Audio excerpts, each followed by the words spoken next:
Hi,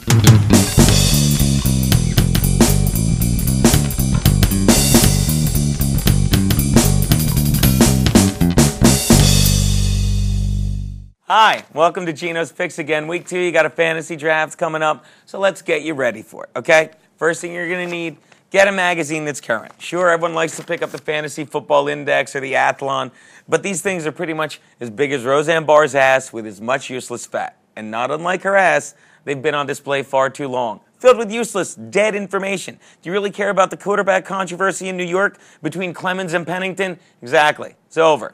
Do you really want to waste your #1 receiver pick on Steve Smith, who's not going to play till week 3, or his cohort Brandon? I just got visited by another U.S. Marshal.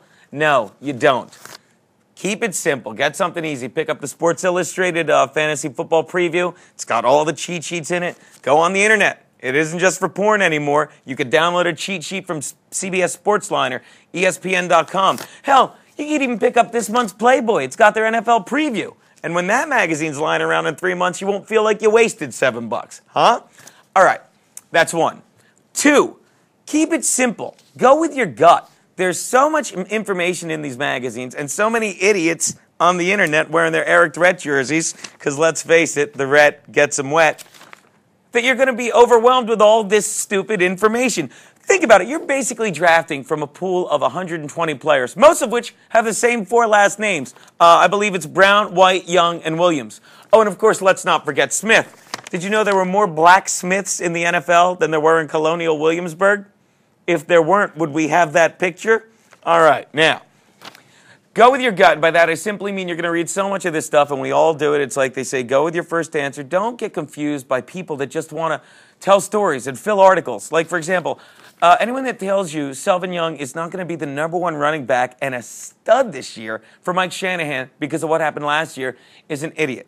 Mike Shanahan's not a running back by committee guy. Mike Shanahan just got stuck in his commitment to Travis. I have 13 illegitimate children, and none of them are named Henry. We got to keep that going all week. But that stupid bong-loving, bong-resin, brain-addled jackass made his life a living hell and screwed up Shanahan's whole season. Denver's going to be good this year. Cutler's back, Scheffler's a stud, and Selvin Young is going to go nuts. So slide him up that draft poll like a cute little hooker that you're thinking about clicking over to on the internet now. That's 1. Another thing that annoys me is everyone loves to talk about these rookie sensation running backs that are kicking ass in the 4th quarter of their preseason game against third-string defenses. Let me tell you something.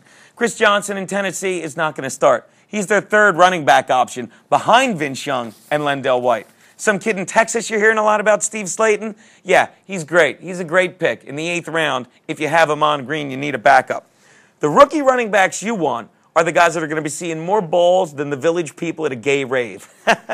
Guys that have been committed to. For example, Kevin Smith on the Lions. He's going to be great. You want to pick him. And everyone knows it's no secret that in Chicago, Matt, reading really isn't my thing, but hitting bitches is my forte. We'll be seeing a lot of balls as well. So you want to draft those 2 guys. 2 other guys to definitely jump on, McFadden over in Oakland and Felix Jones in Dallas. I think he's going to take some balls out of the hands of Marion the Barbarian. Which brings us to our 3rd and most important topic. Fantasy football, whether people want to convince you or not, is like life. And so many times we've seen a beautiful woman only to have her snatched from us by the cock blocker. And we know they exist in fantasy football too. Talked about it. Felix, if you draft Marion Barbarian, don't be pissed that in week 4 suddenly Felix Jones is a starter. Marion the Barbarian is one of those change of pace backs that needed Julius Jones. Well, that's not going to be the biggest cock block this year. Cock blocker of the year 2008, I am awarding to Rashard Mendenhall. Pittsburgh had made it no secret they want to get him involved in the offense. He's a big, strong, fast running back, and he's going to take touchdowns from Willie Parker. But don't let that work against you. Use this knowledge. Let's look at some other would-be cock blockers. Let's go back to Detroit. Everyone knows Calvin Johnson is in his 3rd year, and that's when people is it 3rd or 2nd? At any rate, he's in that year where they really tend to explode. So all those touchdowns Roy Williams had last year are going to be taken slightly from him. So draft accordingly. Maybe you move Calvin Johnson up a little bit. Maybe you move Roy Williams down a little bit. That's your call. I'm just one of those crazy internet guys. And even more importantly, it wouldn't be any internet production without a mention of Brett Favre. Isn't he attractive, ladies? But Brett Favre's number one receiver, of course, is Lavernius Coles in New York, but we know Brett likes to spread the ball around, which will make a very viable option and add some pretty numbers to his secondary receiver, Jericho. Look at the size of my cotchery.